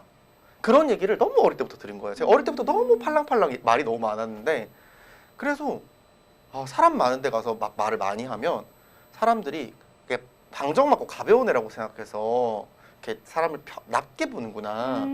그런 습관이 들어서, 그러니까 한 명이랑 있을 때는 이 사람이 나를 어떻게 평가할지 사실 눈 보면 알잖아요. 날 즐거워하고 있는지 좋아하고 있는지. 근데 이게 다수가 되면 모든 사람을 신경 쓸 수가 없으니까 또 나 말 실수하는 건 아닐까? 뭐 말이 많고 저 사람 상담하는 사람이면서 왜 저렇게 뭐 이렇게 막 해맑게 막 저래? 불필요한 왜 말 안 많이 해? 진지해? 막 그렇게 하실까봐. 왜 농담 저렇게 많이 해? 생각할까봐 약간 아직도 조심하게 되는데, 그러니까 저는 어릴 때 양육 시기에 들었던 그 메시지가 되게 크게 남아있던 경우인데, 저 같은 경우도 있지만 또 어떤 분들 같은 경우는 배려심이 엄청 많은 경우도 있어요. 예를 들면 어떤 거냐면, 한 명이랑 얘기할 때는 상대방이 뭐 말하고 싶어, 너 먼저 얘기해, 이렇게 할 수 있잖아요. 근데 여러 명이 얘기할 때 막 얘기가 섞이죠. 이렇게 들어오고 저렇게 들어오고 마치 토크쇼처럼. 그러면 내가 말하고 싶어서 뚝 나갔을 때 누구 말을 끊을까 봐. 너무 배려를 하다 보니까. 네네네네. 그러실 수 그러니까 이런 있겠구나. 식으로 뭐 대표적인 거 2개지만 들었지만, 타인의 평가에 신경 써서 입을 다무는 스타일도 있고, 남들의 말을 내가 가로채거나 하는 신뢰를 범할까 봐 말을 안 하는 사람도 있고, 여러 타입들이 있단 말이죠. 그렇다고 하면 내가 어디에서부터 어떤 생각에서부터 이런 현상들이 발생했을까를 찾아보는 건 되게 중요하고, 여러 사람들과 있을 때 어떤 내가 감정이나 어떤 불편감을 느끼는지 글로 한번 써보는 것도 굉장히 중요합니다. 거기서부터 찾아 나가는 거죠. 근데 질문을 보면은 오히려 1대1 대화할 때는 대화를 잘 이끌어 그렇죠. 나가는 스타일이라고 하셨잖아요. 네. 그런 걸 보면은 어떻게 보면 두 번째 스타일일 수도 있을 것 같아요. 뭔가 남을 너무 배려를 하다 보니까 끊지 못하고 어디서 치고 들어가야 될지를 잘 모르는 그런 쪽이 아닐까라는 생각이 드는데, 제3일 수도 네. 있습니다. 제3은 어떤 거냐면 통제 욕구가 강한 경우. 통제 욕구라는 게 뭐 아주 나쁜 뜻은 아니고요. 상황이 내가 생각하는 대로 돼야만 안정감을 느끼는 사람들인 거예요. 근데 한 명일 때는 대화를 끌어간다는 건 내가 좋아하는 주제 또는 상대와 내가 동일하게 좋아하는 주제로 이야기를 안전하게 끌어갈 수 있지만, 다수가 되면 돌발 상황들이 발생하잖아요. 그럴 땐 내가 막 대화를 리드하다가 누가 반박하거나 이렇게 예상치 못한 상황이 발생해서 불편하느니 그냥 아무 일도 일어나지 않는 게 차라리 편안한 거죠. 입을 오히려 닫게 되는 그럴 수가 있군요. 그렇죠. 통제 욕구가 강한 분들은 완벽히 내가 통제할 수 있는 상황을 편안하게 느끼거나, 그게 안 될 것 같으면 아무것도 하지 않는, 이게 100 아니면 0인 경우가 많아요. 그래서 이렇게 여러 타입 중에 내가 어떤 타입일까, 그걸 찾아본 후에 사실은 이 통제 욕구라던가 지나친 배려 또는 타인의 시선에 신경 쓰는 저 같은 타입, 각자마다 우리 정신의학 전문의 선생님들이나 심리상담 전문가 선생님들이 거기에 따른 자신만의 이 개선법들을 말씀해 주시는 좋은 자료들이 참 많습니다. 그러니까 내가 왜 이럴까에 대한 스스로 들여다보는 분석은 자기 자신이, 그리고 어느 정도 이루어졌다면 그것에 대한 전문가들의 이야기들을 들으면서 자기 습관화를 만드는 게 중요하죠. 네. 그럼 우선은 지금 사연자분께서는 내가 어떠한 부분에서 어려움을 느끼는지 한번 체크를 해보시고, 네. 그에 따른 이제 정확한 정보들을 습득을 하시고 연습을 좀 해보시면 좋겠네요. 그렇습니다. 이게 조금 여담이지만 상담 같은 거 할 때 또는 이제 마음과 관련돼서 좋은 질문을 하는 법을 좀 알려드리고 싶은데요. 내가 이런 행동을 하는데 이거 왜 그런 거예요?는 그다지 좋은 질문이 아닙니다. 그래요? 네, 똑같은 행동을 해도 아까 말씀드렸다시피 원인은 다 다를 수 있거든요. 지나치게 말이 없는 아이, 지나치게 관심을 끌려고 하는 아이, 그런 행동들도 이 원인은 다 다른데 행동은 같아 보일 수 있어요. 그렇듯이 제가 말수가 입을 닫게 되는데 왜 그럴까요? 보다는 찾아보다 보면 저는 타인의 시선을 많이 신경 쓰는 것 같아요. 왜 이런가요? 어떻게 하면 나아질 수 있나요? 또는 저는 너무 남들을 배려하려고만 하는 것 같아요. 그런 식으로 자신의 감정 상태나 정서 상태를 기반으로 질문하는 것이 행동을 기반으로 질문하는 것보다는 조금 더 와닿는 답변을 받을 수 있는 팁이기도 합니다. 맞습니다. 되게 굉장히 좋은 팁 알려주신 것 같아요. 이 말하기라는 건 또 굉장히 또 고칠 수 있는 그런 하나의 능력이기 때문에 너무 걱정하지 마시고 선생님이 말씀해주신 조언대로 한번 해보시면 좋을 것 같습니다. 네, 그럼 두 번째 사연 한번 볼게요, 선생님. 저는 항상 시간에 쫓겨서 아슬아슬 줄타기를 하며 살고 있습니다. 남들처럼 착착 계획을 세우고 실천하며 멋지게 살고 싶은 마음이지만 무엇을 어떻게 시작해야 할지 모르겠습니다.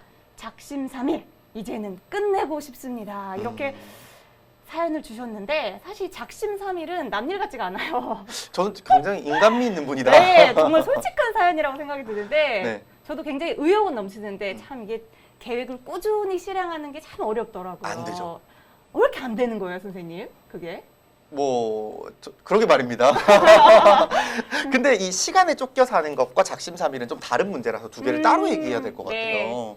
네. 일단 작심삼일부터 좀 얘기를 하자면 작심삼일은 제가 이 불교 얘기를 좀 할 수밖에 없는데 불교 절에 가면 이 절 있잖아요. 네, 네. 3번을 하고 그 다음에 이 49제라는 걸 지내고 네, 이거 돌아가신 분들 왜 7일 동안 네. 7번 49제를 지내고 108배를 합니다. 근데 저도 그거를 뇌과학자 선생님께 들은 건데요. 어떤 행동이 습관이 되려면 3일이 한 번 고비, 49일이 한 번 고비, 그리고 108일이 고비라는 거예요. 그러니까 그 반복되는 것이 하나의 습관화가 되기 위해서 뇌에서 점검하는 그 과정들이 있는데 이게 이 3일, 그 다음에 49일, 뭐 108일 이런 식으로 그 사이에 무슨 27일 뭐 이렇게도 좀 있습니다만 그 경계 분류들이 있대요. 근데 통상적으로는 100여일이 지난 이후부터는 그 습관적인 행동을 안 하면 불안하기 시작하고 안 한 게 더 불편하기 시작한 행동이 되면서 고정적인 습관으로 굳어진다는 거죠. 그래서 이 3일째 그리고 49일째 그러니까 결국 짧게 쪼개는 게 굉장히 중요한 것 같아요. 저 같은 경우도 사실 제일 싫어하는 것 중에 하나가 운동하기거든요. 굉장히 날씬하신데 또 운동을 네네. 힘들어 하시는군요. 저는 관절 건강이 굉장히 나빠서 항상 뭐 허리라던가 운동을 해줘야 되는 이 체질인데요. 너무 싫잖아요. 이 추운 힘들죠. 날씨에 네. 요즘엔 코로나19로 헬스장도 문 닫았어요.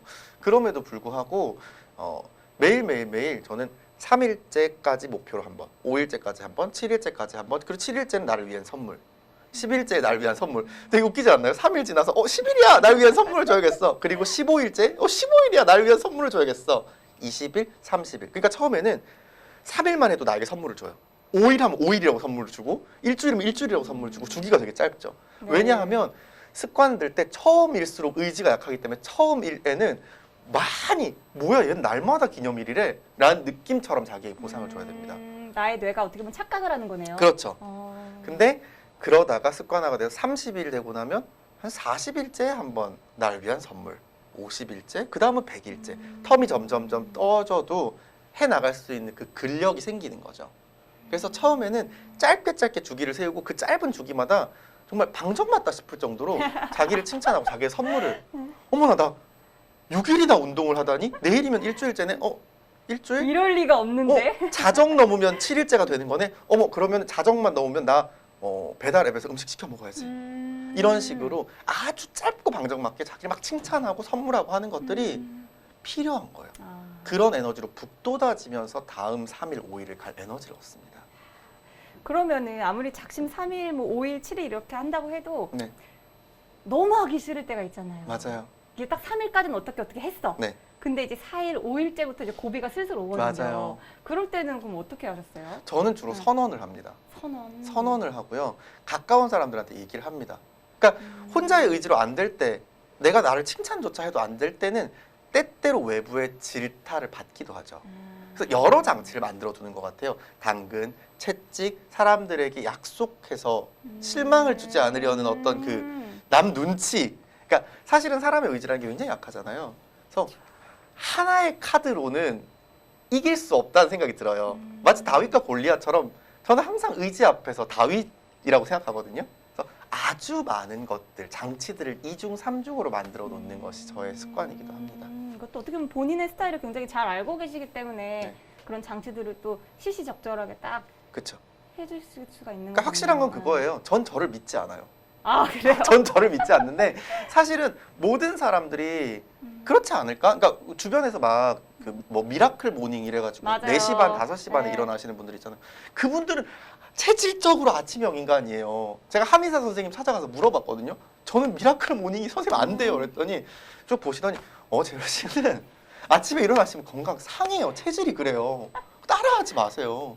그러니까 그런 식으로 의지로 모두 되는 건 아니라는 걸 좀 받아들일 필요도 있고 내 맞아요. 의지로 될 수 있을 만한 일인데 내가 자꾸 나약해진다면 장치를 두고 음, 겹겹이 나를 좀 돌봐야 되죠. 맞습니다. 그러면 이제 아까 아슬아슬 줄타기를 하면 너무 바쁘게 살고 있습니다라는 말씀도 또 따로 해주신다고 하셨는데 네. 그 부분은 또 어떤 말씀을 해주실 건가요? 우리 사회자님께서는 안 이러세요? 어떤 부분에서요? 이게 시간에 쫓기거나 막판에 몰아서 하고 저는 굉장히 시간에 쫓겨요. 근데 가끔 이게 변명 같다고 느낄 때가 있는 게 뭐냐면 네. 저보다 훨씬 시간을 쪼개서 살고 계신 분들도 네. 뭐 매일같이 뭐 영상을 찍어서 올리신다든지 외부 음. 활동을 하나 더 늘리신다든지 굉장히 시간을 더 엄청 효과적으로 쓰고 계시는데 저는 또 가끔가다는 바쁘다는 게 핑계가 아닐까라는 생각을 하고 있거든요. 좀 게으른 사람이라는 생각을 많이 해요, 저는. 사실 근데 네. 그거는 그분들의 라이프 스타일이잖아요. 그렇죠. 그러니까 우리는 자꾸 비교를 하면서 상대적 게으름을 만드는 것 같아요. 저는 아직도 시간에 쫓겨서 삽니다. 사회자분이나 저나 시간에 쫓겨서 사는 게 비슷한 것 같아요. 그렇죠. 시간이 근데 굉장히 쫓기죠. 어떻게 생각하냐면 사실 작심삼일은 저도 작정하고 고쳐야 된다는 주의인데 이 시간에 쫓기는 건 가끔 이런 생각을 했어요. 막판에 이렇게 몰아서 한다고? 막판에 몰아서 해도 어릴 때부터 뭔가 사고가 안 났으니까 이게 습관이 됐구나. 제가 딱 그래요, 네. 선생님. 예. 그쵸? 막판에 벼락치기로 공부했는데 85점 받는 경험. 친구는 열흘 동안 공부했는데 92점 받았는데 나는 하룻밤 새서 85점이면 내가 더 남는 장사네? 이런 느낌처럼 뭔가 끝없이 막판에 몰아서 했을 때 그럭저럭 성과가 나왔던 경험들이 쌓여서 사실 이렇게 되는 건 거죠. 근데 사실은 그것이 나에게 극도의 불편감을 준다면 물론 생각해 봐야겠지만 그렇지 않을 때는 어쨌든 사람들이요 레고를 쌓듯이 일을 해나가는 사람들이 있고요 한 번에 그냥 훅 하고 마법을 부리듯이 결과물을 만들어내는 사람들이 있습니다. 이것은 순발력과 지구력의 차이거든요. 근데 내가 왜 이렇게 허둥지둥 살까 보다는 사실은 대부분 순발력을 가지고 있는 그래서 뭐 소위 MBTI나 성격 유형 검사를 했을 때 스파크가 뛰는 유형의 분들이 이런 경우가 되게 많아요. 근데 모든 사람이 지구력을 가지고 마라토너로 탈 수는 없습니다. 우리가 탁구 선수나 배드민턴 선수처럼 오는 일들을 통통통 쳐내면서 사는 것 또한 라이프 스타일일 수 있다는 생각도 해보는 것이 좋지 않을까라는 생각이 들어요. 왜냐하면 이게 두 개가 전혀 다른 게 이것은 일을 처리하는 방식인 거고 네. 이것은 큰 일, 큰 목표를 성취해 나가는 방식이거든요. 이게 미시적인 하나하나의 일을 처리하는 방식까지도 우리가 우리 스스로를 그렇게 옥죄일 필요는 없지 않을까. 이게 진짜 선생님 말씀처럼 소위 이렇게 생활을 하는 사람들은 성공한 사람이야 라고 어떻게 보면 사회적인 틀이 너무 맞습니다. 이제 박혀 있다 보니까 네. 거기에 좀 벗어나면 나는 좀 게으르고 나는 꾸준히 못하고 실천력이 없고 이런 사람이야 라고 이렇게 스스로 비교를 하게 되는 것 그쵸. 같아요. 나는 고쳐져야 될 사람이야. 네. 근데 또 그런 게 아닐 수 있겠네요, 정말로. 그럼요. 자기 네. 유형일 수 있고요. 네. 항상 얘기하지만 물론 저는 뭐 대단히 성공한 사람은 아닙니다만 이제 많은 또 20대 친구들이 넌 지금 하고 있는 일들을 어떻게 어느 정도 좀 이렇게 했어? 넌 정말 부지런하지라고 하면 제가 항상 얘기하죠. 아니 나는 매일 아침 11시 30분에 일어나. 푹 주무시네요. 푹 자요. 푹 자요. 근데 그걸 매일매일 자책하면 저는 사실 상담 못 해요. 자기 자신을 사랑하지 않는데 근데 항상 얘기하거든요. 저는 한 11시간 정도씩 자요. 이제 뭐 간이랑 갑상선 이렇게 피로 회복하는 기관들이 별로 안 좋아서 많이 자야 남들 한 8시간 잔 것 정도의 체력인데요. 그러니까 남들보다 깨어있는 시간이 짧고 하루가 짧아요. 언제나 허둥지둥 할 수밖에 없어요. 하지만 그렇게 생각하죠. 나는 11시간을 자고 8시간 자는 사람이랑 얼추 비슷하게 사는구나. 괜찮네. 라고 생각하는 거죠. 뭐 연비 없는, 변비가 별로 없는 차여도 뭐 똑같이 부산까지 갈 수 있으면 되는 거 아닐까? 라고 생각합니다. 맞네요. 저도 이제 평소에 이런 고민했었는데 선생님 말을 들으니까 이게 꼭 고민은 아닐 수도 있겠다. 내가 너무 게을러서 나의 뭐 인생이 망가지는 단계에 있지 않은 한에는 어쨌든 하루하루 굴러가고 있으니까 너무 높은 기준을 두고 좀 너무 나를 괴롭히지 말아야겠다라는 생각이 드네요. 네, 우리는 너무 우리에게 엄격한 것 같아요. 그렇습니다. 네. 그래서 이게 고민 주신 분도 한번 둘러보고 생각을 한번 해보시는 것도 좋을 것 같아요. 내가 너무 완벽을 따라가고 있지는 않은가. 그렇지 않다고 한다면 좀 마음을 조금 편안하게 가지시고 자그마한 습관을 조금씩 선생님이 말씀해 주셨던 것처럼 조그마한 보상을 주시면서 한번 습관 들이기를 너무 부담 갖지 말고 하루하루 한번 해보시면 좋겠다라는 생각이 듭니다. 네. 네. 어쩜 이렇게 고민을 착착 해결해 주시는지 저까지 고민이 해결이 됐어요. 세 번째 사연이에요. 네. 취업이 잘 된다는 이유 하나로 공대로 진학을 한 학생입니다. 대학 공부가 참 버겁고 수업을 듣는 것 자체도 힘이 붙입니다. 요즘 시대에 공대를 나온다고 다 취업이 되는 것도 아닌데 길을 잘못 들었다는 생각만 맴돌아 한없이 속상하고 우울합니다. 라고 해주셨어요. 이런 고민들 굉장히 많이 받아보셨을 것 같아요. 정말 많아요. 그렇죠. 부모님 혹은 주변의 권유로 나의 미래, 나의 진로를 결정을 해서 후회하고 계신 분들이 좀 많이 계실 것 같은데 네. 주로 어떤 조언을 해주세요? 사실 뭐 이렇게 만약에 정말 상담이 오시면요. 상담을 안 합니다. 어떤 이유로도 상담을 안 해주시는 거예요? 정보를 더 들어야 돼요. 음. 사실 상담이라는 게 여러분 강연 끝나고 하시는 Q&A랑 꽤 달라요. 뭐 상담 받아보신 분들도 있겠지만 상담이라는 게 원래 1대1 심리 상담 같은 경우는 30번 보는 거, 30주 동안 상담하는 걸 단회기 상담이라고 불러요. 제일 짧은 게 30번인 그러니까 거예요? 짧은 길이인 거죠. 그러니까 우리가 30회면 와 되게 장회기다, 장기간이다라고 생각하잖아요. 근데 상담에서 장기간은 100회 이상을 말합니다. 100주 이상, 그럼 2년이 넘어가는 건 거죠 거의. 그만큼 상담이라는 건 이 사람의 상황들을 면밀히 알수록 더 가까이 접근할 수 있는 건데 사실 말씀하신 대로 정말 많이 봐요. 그쵸. 정말 보통의 사연이죠. 그러면 이 글 안에서 그 사람의 개별성을 알 수가 없어요. 부모님의 강요였는지 부모님은 아무 말씀 안 하셨는데 본인이 선택한 건지 그렇다면 부모님이 자영업 하시는데 되게 힘들어 하시는 것 같아서 나라도 안정적인 데 가야겠다는 혼자만의 생각이었는지 그런 백그라운드 데이터들이 있어야 사실 상담이 정확하고 그렇지 않으면 저도 일반론밖에 말할 수 없는 거예요. 그렇죠. 네. 그래서 이제 분명히 이것은 일반론이다라는 말씀을 드리면서 얘기를 좀 드리자면 이런 얘기할 때 주변에 어른들이 그런 얘기 하죠. 야, 전공대로 사는 사람 어딨냐. 뭐 그렇게까지 신경 쓸 거 없다. 라던가 아니면 그래도 이렇게 좀 해봐라. 하고 정 안 되면 너 저기 뭐 다른 데로 취업할 수 있지. 하면 되지. 요즘에 야 뭐 다 봐라. 뭐 전공대로 사는 사람 어딨냐. 라고들 말씀하시는데 그에게는 이것이 지금 세상이 무너진 것과도 같은 일일 수 있습니다. 그렇죠. 시간을 썼는데. 네. 어른들은요. 직장을 다녀봤고 이직이라는 것도 해봤고 또는 주변에서 했고 그리고 퇴사하고 자영업해서 성공한 동료도 봤고 뭐 정대리는 그만두고 카페 차렸다가 1년에 3억 번다던데 그런 얘기도 들어봤고 그러니까 경로를 이탈해서 새롭게 살아가는 삶들을 우리 어른들은 이미 꽤 봤어요 주변에서. 근데 아직까지 이 연령대에는 경로를 이탈할 수 있다, 이탈해도 괜찮다라는 주변 케이스가 없습니다. 그러니까 당연히 30대, 40대, 50대에 비해서 20대는 경로를 이탈하면 안 된다는 두려움에 가득 찰 수밖에 없어요. 이 나이 때 20대 초반 친구들이 주변에서 봤던 경로 이탈은 자퇴, 그쵸. 휴학, 뭐 전과, 뭐 편입 이 정도밖에 없어요. 근데 다 하나씩은 다 되게 위험을 내포하고 있는 거거든요. 아직도 고등학교 자퇴에 대한 시선들, 대학교 자퇴에 대한 시선들 그렇게 중도 이탈을 하는 건 패배자다, 뒤처진 거다라는 낙인들이 있는 사회에서 이 친구가 길을 잘못 들었는데 길을 빽한다, 다른 데로 간다, 다 패배라고 생각할 수 있는 거예요.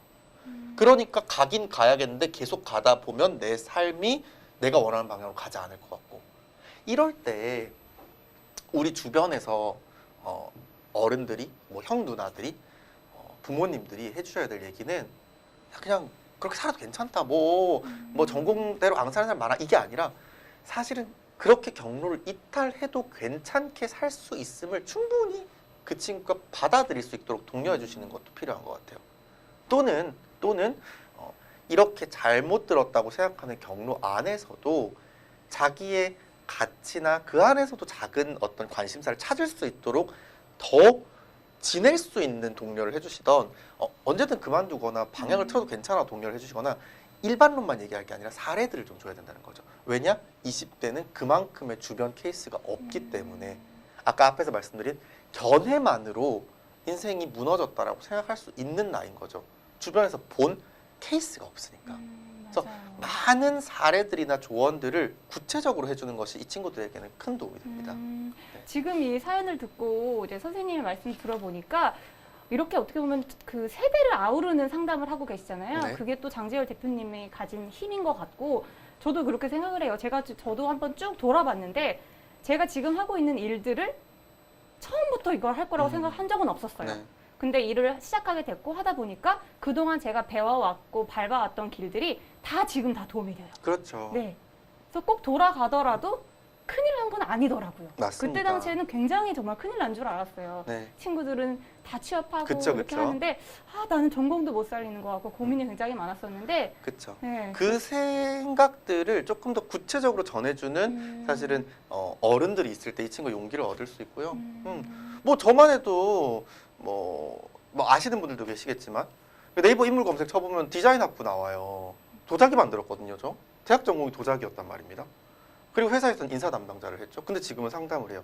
아무것도 쓸모없는 스펙이라고 저는 생각했습니다만 저 미술하는데 저희 부모님이 진짜 그런 얘기 많이 하잖아요. 집안에 기둥뿌리 하나 뽑는다, 예체능하면. 예술 하시면 그죠? 너무 죄송한 거예요. 미술을 그렇게 부모님, 안 그래도 저희 집 가난했었는데 이 생뚱맞은 일을 하고 있으니? 라고 처음에 생각했는데요. 도자기를 만드는 일을 하다 보니까 저 도자기 처음에 배우러 가면 막 그래요. 제 눈에 똑같이 다 흰색인 그릇 5개 놔두고 어떤 게 푸르스름한 흰색이고 어떤 게 누르스름한 흰색인지 구분해보라고 하시거든요. 다 하얀데요? 라고 하면 C예요. 근데 그런 식으로 막 1mm의 차이, 막 1g의 뭐 색깔 차이를 막 구분한, 왜냐면 도자기 사실 여러분들 보시면 다 똑같아 보이잖아요. 그 안에서 그 미세한 차이를 구분하는 예리한 시각을 키우는데 그 훈련들이 사실 상담할 때 상대방의 눈이나 표정들에서 미세한 떨림을 잡아내는 그 역할을 굉장히 하고 있어요. 그리고 제가 10달이지만 그 그룹에서 인사 담당자를 하지 않았더라면 지금 취준생들의 그 어마어마한 취업 강풍을 이해할 수 없었겠죠. 그래서 다른 경로를 살더라도 그것이 삶의 태도로서 이 기술을 배운 건 삶에 쓰이지 않을 수 있지만 그때 배운 것들이 삶의 태도나 어떤 기능으로서 다르게 발휘될 수 있다는 건 30대는 넘어야 알 수 있는 겁니다. 이 친구가 그걸 알길 바라는 건 어른들의 욕심이죠. 우리가 충분히 전해줄 의무가 있다고 생각합니다. 네, 감사합니다. 그럼 네 번째 사연 한번 보도록 할게요. 이번에도 학업과 고민이 좀 관련이 되어 있는 것 같은데 내년이면 고3이 되는 자녀를 둔 엄마입니다. 매번 잠도 푹 자고 휴식도 많이 취하면서 늘 힘들다고 말하는 아이를 보면 제 아이지만 절박함이 없이 나태해 보입니다. 아이에게 직접 말해본 적은 없지만 늘 마음속에 품고 있는 고민입니다. 이렇게 말씀해 주셨는데 네. 오늘 강연에서도 한번 그런 말씀을 나왔죠, 하셨어요. 좀. 네. 이 사연 주신 어머님께서 오늘 제 강의 어떻게 들으셨는지 좀 궁금한데요. 이 질문 한번 분석해 볼까요? 잠도 푹 자고 휴식도 많이 취하면서는 신체적 휴식이죠. 늘 힘들다는 아이는 몸이 힘들까요? 마음이 힘들 겁니다. 신체적 휴식을 충분히 한다고 마음의 충전이 되나요? 그렇진 않습니다. 다른 부분인 거죠. 수학 공부 열심히 한다고 음악 성적까지 오릅니까? 그렇지 않습니다. 이 친구가 힘들다, 절박함이 없다. 사실 되게 웃긴 얘기인데요. 공부를 안 하는 친구들도 불안합니다. 공부를 안 하면서 불안해요. 맞아요. 불안하죠. 사실 우리나라 수험생 중에 대입을 완전히 자의로 안 하겠다고 선언한 친구들 빼고는 모두 불안합니다. 근데 이제 부모님들이 착각하시는 것 중에 하나는 뭐냐면 불안하면 열심히 해야 되는 거 아닌가요? 그런 경우도 있습니다. 하지만 불안하기 때문에 사람이 그냥 꼭 수험생활 말고 생각해보면 뭔가 불안해요. 예를 들면 뭐 정말 친한 뭐 20년 지기 친구가 있는데 절교 선언할 것 같아요. 또는 내가 지금 교제 중인데 나의 연인이 나에게 한 내일쯤 보자고 했는데 이별 통보할 것 같아요. 그런 류의 불안, 뭐 여러 가지 있겠죠. 그 불안이 있을 때 사람들이 회피를 하는 경우도 되게 많습니다. 자버리거나 생각을 안 해버리거나 엄마한테 전화해서 막 30분 통화, 막 3시간 통화해버리거나 딴 생각하려고 하루 종일 영화 넷플릭스 보거나 그렇게 회피를 하는 사람도 있을 수 있어요. 이 불안을 회피로 푸는 경우일 수 있거든요. 근데 회피로 푼다고 해서 그것이 불안하지 않다는 건 아닙니다. 그래서 이 친구가 어머님께서 정말 생각하기에 절박함이 없다? 절박함이 없다기보단 절박함보다 불안감이 더 커서 불안감이 먹어버린 거죠. 그래서 무기력해진 걸 수 있어요. 맞아요. 해답은 아까 제가 강의에서 드렸던 이야기들 중에 있을 거라고 생각합니다. 어머님께서 혹시 제 강의를 보시면서 어떤 문장에 조금 더 마음이 와 닿으셨는지 그게 아마 정답일 겁니다.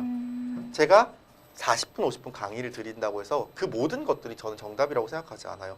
각자 보시는 우리 시민 여러분들의 마음에 탁 와서 꽂히는 문장이 있을 수 있다고 생각해요. 그 문장이 여러분들께 각각 정답이고요. 그걸 기반으로 조금 다른 시선으로 바라봐 주시면 되지 않을까 싶습니다. 네, 오늘 또 딱 강연에서 그 말씀을 해주셔서 한번 강연 한번 되돌려 보시면은 더 도움이 많이 되실 것 같아요. 움찔하셨을 수 있을 것 네, 같아요. 그러면 내 얘기하나? 그 고양이 제가 사진 올렸을 때 맞아요, 우리 맞아요. 딸인데 이렇게. 맞아요. 그 부분 딱 보시면 네. 굉장히 큰 도움을 받을 수 있지 않을까라는 생각이 듭니다. 네, 선생님 벌써 마지막 사연이에요. 네. 취업 준비 생활이 길어지고 만나던 친구와도 헤어졌습니다. 일도 미래도 관계도 다 어렵기만 합니다. 주변 친구들은 연애도 취업도 잘한다는데 저만 늘 힘든 상황을 겪는 것 같습니다. 인생은 왜 늘 뜻대로 되지 않는 걸까요? 정말 고민이실 것 같아요. 어떻게 보면 다 내 마음대로 되는 게 하나도 없는 그런 상황이신 것 같은데 이거는 정말 형으로서 인생 선배로서 해주실 말씀이 많으실 것 같아요. 근데 이 질문은요. 네. 지금 영상을 보고 계신 우리 성남 네. 시민 여러분들이 저보다 더 지혜로운 분들이 많을 것 같아요. 음. 그러니까 앞에 것들은 조금 더 제가 기능적으로 기술적으로 네. 상담하는 사람으로서 말씀을 드릴 수 있지만 이건 삶에 대한 얘기인데 네. 저는 그런 생각 들거든요. 제가 아무리 상담을 뭐 많은 분들을 했고 하다고 쳐도 삶과 인생에 대한 생각은 이런 직업 가진 사람보다 그냥 여러 풍파를 다 겪고 살아오신 우리 부모님 세대의 지혜가 훨씬 더 뛰어나다고 생각해요. 그래서 정말 이 강의가 현장 강의였거나 했으면 오히려 저는 이거는 청중석에 계신 우리 성남 시민 여러분들께 마이크를 양보했을 것 같아요. 그 안에서 굉장히 많은 지혜들이 전 나왔을 거라고 생각하고요. 다만 이런 생각이 듭니다. 요런 얘기가 있는데요. 우리가 삶에서 불행한 일들이 생기면 왜 나한테만 이런 일이 생기는 거지? 라고 하늘을 원망한다는 거죠. 근데 반대로 우리가 살아오면서 어떤 행운들이 나한테 왔을 때 왜 나한테만 이런 행운이 오지라고 생각하지 않는다는 거예요. 네. 역시 나야? 이럴 땐 또 그렇게 네. 생각하죠. 나이스! 그러니까 그 행운들은 당연하게 땡큐 하면서 그냥 가져가 버리면서 불행은 why! 라고 말한다고 이제 한 외국인 이제 명사가 얘기를 했는데 제가 그 문장이 참 기억에 남았는데 생각해 보면 뭐 모든 것에 뭐 범사에 감사하라 이런 말도 있지만 저는 뭐 꼭 그게 그래 내가 살아있으니까 감사하고 두 다리가 있으니까 감사하고 사실 그게 쉽지 않아요. 그건 좀 억지일 수도 있어요. 근데 다만 지금 겪고 있는 취업 준비 생활이 길어지는 것 연애, 이별 사실 이게 전 제일 크다고 보는데요. 이런 것들 역시 삶의 전체 삶에서 일시적인 거잖아요. 지금 충분히 힘들어하는 건 좀 필요한 것 같아요. 충분히 슬퍼하고 충분히 내 삶에 대해서 뭐 한탄하고 원망하고 애도하고 왜냐면 건강한 해소의 과정이거든요. 맞아요. 꼭 필요한 것 같아요. 네. 저는 오히려 부러워요. 왜요? 이런 이별의 아픔을 느낄 수 있다는 것이. 어느 네? 순간부터는 그런 감정이 좀 무뎌지더라고요. 저는. 아하. 좀 부럽습니다. 저는 이 사연이. 아하. 그거 조금 위험합니다. 위험합니다. 이 고민하시는 분들께 네. 그건 그래도 부러워. 이런 거 조금 위험해. 네. 우리 실제로 우울증 있거나 우울한 사람들에게 이제 조심해야 되는 말 몇몇 가지가 있거든요. 그래도 너는 이런 거. 위로 그래도 아닌 너는 위로. 대기업 다니잖아. 그래도 너는 남편 있잖아. 그래도 너는이 굉장히 사실 조심스러운 건데요. 뭐 우리 사회자분이 움찔하셨겠지만 네. 요걸 가지고 우리 여러분들께 하나라도 좀 더 말씀드리고 싶어서 네, 했던 네, 거니까. 네, 네, 네. 근데 어쨌든 이런 거에 대해서 잘 될 거야. 괜찮아 라는 말보다는 저는 그러게요 라고 말씀드리고 싶어요. 아직도 왜 늘 뜻대로 되지 않는지 저도 잘 모릅니다. 그러게요. 상담가는 인생을 같이 고민해주는 사람이지 인생에 해답을 주는 사람이 아니거든요. 항상 저도 고민이고 정말 많은 이 내담자분들 상담 오시면 왜 저분의 인생은 저분의 마음대로 되어주지 않을까 속상할 때가 있어요. 왜 저렇게 많은 고초를 뭐 21살에 겪고 있지? 왜 그럴까?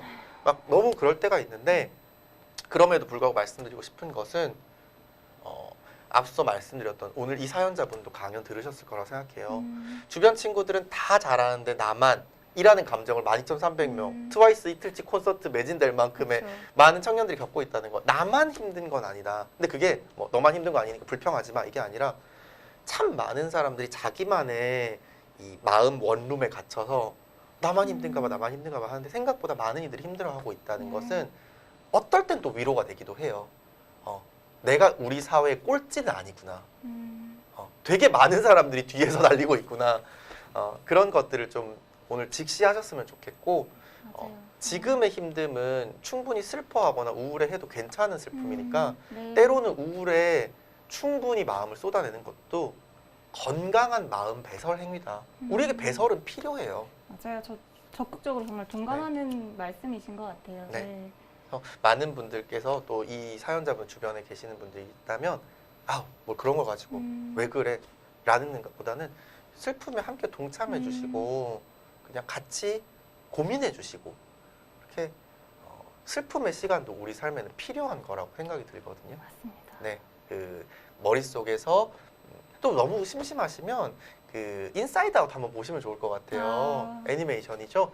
거기에서 머릿속에 많은 생각들이 이 슬픔이 새드니스를 쫓아내려고 했던 슬픔이 근데 사라지면 인생이 행복할 줄 알고 하지만 그 새드니스가 없어진 이후에 혼란을 겪었던 그 뇌 속의 코믹한 하지만 진지하게 우리가 볼 수밖에 없는 걸 보면서 슬픔, 짜증, 분노도 기쁨, 행복, 환희만큼이나 필수적인 요소구나를 우리가 받아들일 필요도 있을 것 같아요. 맞아요.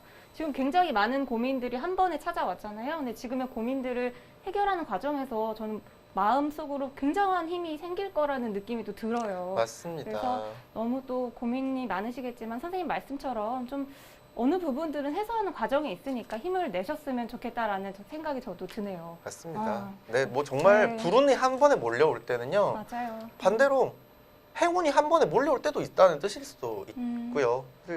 그렇게 충분히 기뻐하고 충분히 슬퍼하고 상황에 맞게 내 감정을 표현하는 거 네. 저는 아주 건강한 과정을 겪고 계시다고 생각합니다. 오늘 선생님께서 굉장히 정말 자세하고 진심으로 고민 상담을 해주셨던 것 같아요. 너무 고맙습니다. 감사합니다. 네, 오늘은요 경청으로 동행하기라는 주제로 이야기를 나눠봤는데요. 이 좀 어떻게 보면 막연하고 개인적이고 좀 어려울 수도 있는 그런 고민들을 우리 장재열 선생님께서 오늘 강연으로 또 재밌고 또 솔직하고 마음에 와닿게 또 이야기를 해주셨던 것 같아요. 그래서 다시 한번 감사드립니다. 네, 감사합니다. 네. 2020 온라인으로 만나는 성남 행복 아카데미 오늘 시간은요 여기서 이제 마치도록 하겠습니다. 저희는요 다음 시간에도 더 좋은 또 이야기로 찾아오도록 하겠습니다. 감사합니다.